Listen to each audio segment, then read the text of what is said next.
Hi everyone, I'm doing my next section of my book. It's the John Maxwell. So it's your roadmap for success. And this chapter is focusing on where do you want to go? So what is your dream? I do realize that we change in a world that is ever changing. We didn't have the internet when I was growing up. We didn't have many of the things that Canada has. We didn't have bullet trains. We didn't have a TTC like Canada has, or the underground, the tube, like London has. So for some of us, we have to work with our limitations of what's possible, but we also have to have an idea of what we want to do, what we want to achieve, what is our dream. So for me, one of my dreams was to work on a camp in America, the Contiki tours, because I had found out about that when I was at Wits University. And they advertised it. They used to have a travel agency on campus, and they used to come out and they used to talk to us about all these different Contiki tours that they used to do. But I didn't have money at the time, so I couldn't do it. But I thought one day when I have the opportunity, I'm going to take the opportunity and I'm going to do it. And that's how I went and worked on the camp in America. So John Maxwell does tell us in this book that often it's going to be your friends and your immediate family who tear down your dreams, because you're probably talking to them about it. And they're like, well, we don't think you can do that. Why would you want to do that? Like, really? And it's the same thing with, whether it's modeling or whether it's singing or learning a new instrument. Not every family or not every friend is going to encourage you. I'm fortunate in that some of my friends do encourage me. Some of my family do encourage me, but not all of them. Many of them will say, well, you know what? We really don't think you can do this. And so in life, you have to ask yourself, where do you want to go? It might just be a local thing you want to do. You might say, okay, I want to learn a new skill. I want to learn how to learn Excel or learn PowerPoint. It might be a small thing, but you have to have an idea of where it is you want to go. And once you have that in your mind, you might not be able to do it right away, but you can work towards it. You can take steps towards it that help you to grow. And my dream was not to become a speaker. I didn't take the John Maxwell with the idea of becoming a speaker, because I was already doing speaking. I was doing speaking in the schools for the Nelson Mandela Children's Fund. I was doing speaking at events for political gatherings for the One campaign. I was reading in the church. So this John Maxwell is something that one of my friends, who is now passed away, Jo Orak, suggested to me. She said, I think this might help you because some of this has helped me in my business. So that's how I landed up taking the John Maxwell.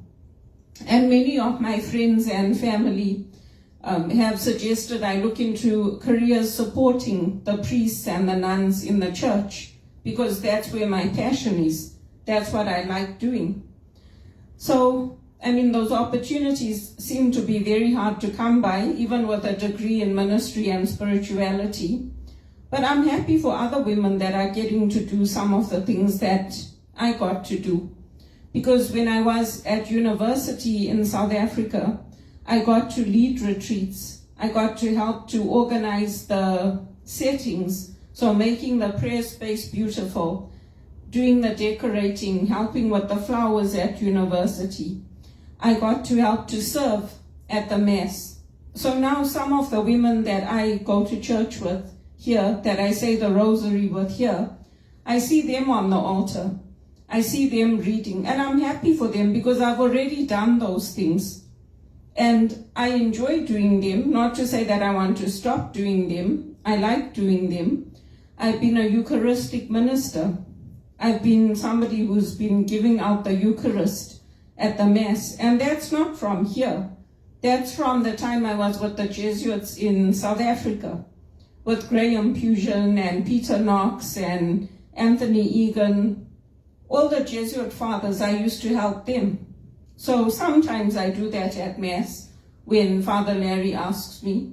Even coordinating the children's liturgy. I did that in South Africa. So with some of these things, we have to have an idea of where we want to go. And yes, it is frustrating where you can't do it. Or even places you want to visit.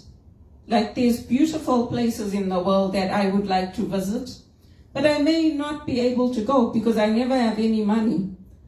There's places in Zimbabwe that I got to see, which I enjoyed because I grew up there. And I've seen parts of Canada as well. But I made the effort. I was like, I would like to go and see Montreal. I'd like to go and see Quebec.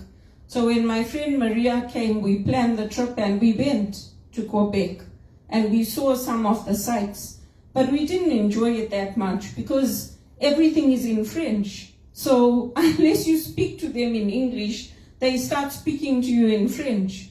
So we didn't enjoy it that much because we were like, everything is in French. Even the TV is in French. Everything is in French.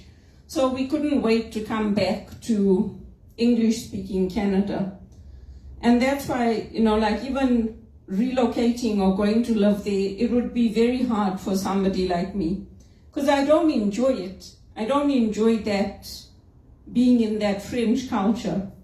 So there's places I'd like to see. I'd like to see Germany, more of Europe, Switzerland, different places in Asia. But Asia, not so much. I like Europe. I like the history. I like the culture. There's different parts of Africa that I wanted to see when I was back home, but I never saw them. So I'd like to see more of Africa. And so I think it's having that goal in mind of where do you want to go? Because obviously, most of us don't plan. Our plan is not to land up broke, destitute, having no money, being put out of jobs because other people didn't fix our IDs so we could work. I mean, most of us don't want that. And most of us don't have the attitude, well, okay, I'll just move on to the next thing. Most people would be angry. If you're going to a job and you get there and you're sitting there, you do all the training, you pass all the tests, you complete everything, and then they tell you, sorry, we couldn't fix your ID. Well, that's not my fault. That's not my fault. But that's what happens to me in Canada. The same thing happened when I was working at TD. They asked me to get a line fixed, a telephone line. I gave them all the instructions of what they had to do. I told them, let me do it, because I know how if I delegate, I'm not sure they'll do it. They didn't do it, and I got into trouble. They were doing recruitment. When the people came in to do their tests, I told them where to save the items in the folder. They didn't save it in the right folder. So I got into trouble. I mean, this is what is happening in Canada consistently. This is what is happening. And it's like, I'm getting tired of it. But that's why we have to focus on where do we want to go? What is our dream? And for me, I'm an HR professional. I saw opportunities with the Jesuits, but again, they're bilingual. I don't have the French. And believe you me, I tried. I went to university here. I got up to level 2. Their French is not like the Parisian French. It's very hard for me.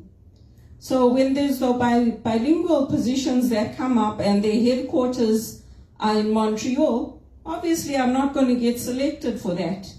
That's why even my friend Maria was saying, if you get a position in the church in Canada, in South Africa, you should come back. I said to her, yeah, if I get something. But it's very, very hard now because companies and organizations are finding it very hard to get the visas. So there are limitations to what we can do. But those are just a few points. I'm not covering everything. They're just a few points of some of the things that we can think about. And some of us have to fight for it. Others fought for it. Mandela fought for the right to vote. He only voted when he came out of prison. He went into prison as a young man. He didn't get to vote until he came out of prison. Robert Mugabe studied while he was at prison, and he got 3 degrees in prison. I mean, how many people can say that? You can criticize him, you can focus on all the bad things, you can focus on everything that went wrong, but I can tell you he challenged President Trump. He challenged people on the environment. He challenged heads of state on what they were doing to Zimbabwe, because it's not all his fault. What happened to Zimbabwe is not all his fault. So we need to be able to think critically about what's happening in our world. I know with me, Father Gordon Rickson, he gets very upset, and Scott Lewis, because they're like, Belinda's always putting out fires. How do you expect her to get anything done, to move forward in her career, or to do anything strategic if she's always putting out fires because other people don't know what they're doing, or because other people can't see the sense of what she's saying? They're also getting hurt by what's happening to me. So it's becoming very, very frustrating for me. Very. And it's important that we're able to recognize where we are in the world at this time and what we're trying to accomplish. Because when we get to our deathbeds, we don't want to be sitting there and saying, oh, I wish I'd done this. At least if we know we tried, we can say, I tried. I did my utmost best to achieve the things I want to achieve. And believe you me, I want to buy that $1 million home here in Toronto. I want to buy it. And I want to buy a home in Cape Town. And I don't want other people to buy it for me. I want to do it. I want to be earning the kind of money that I will be able to do it myself. Not to say, oh, your parents or your mother and the person she's married to, her husband gave you the money for the down payment. I don't want that. I want to be earning enough that I do it myself. And if it seems like it's too big a dream for you, well, good. Because that's what I want to do. That's what I want to do. I never wanted to play the organ in church or play at concerts or anything. I just wanted my music for myself to enjoy it. But because they asked in the church in Zimbabwe, they asked my sister, they said, can you ask her? We also want her to play, not just you. I said, I don't want to play, you play. She's like, well, they want you to play. I said, I don't want to play for them. She's like, well, they're saying you could. So then I said to her, well, you'll have to sit with me while I'm playing because I don't like it. I don't like playing for an audience. So she sat with me initially, and then afterwards she moved off. But some of these things come about because other people see a gift in us, or they see a talent in us, or they see something else that they think we would be good at. And so that's why I'm saying we have to be open to the limitations and also how society is changing. Because now I've applied for a lot of jobs where you have to write like they're training AI, they're training artificial intelligence. So there's a company called Data Annotation, and they're looking for people to actually write the scripts and the emails and the templates and all that. So I've applied to a lot of those kinds of jobs because the kinds of jobs I want to do are changing. And so that's what I think we have to do. We have to be open to where those openings could come from and go from there. So that's it for today.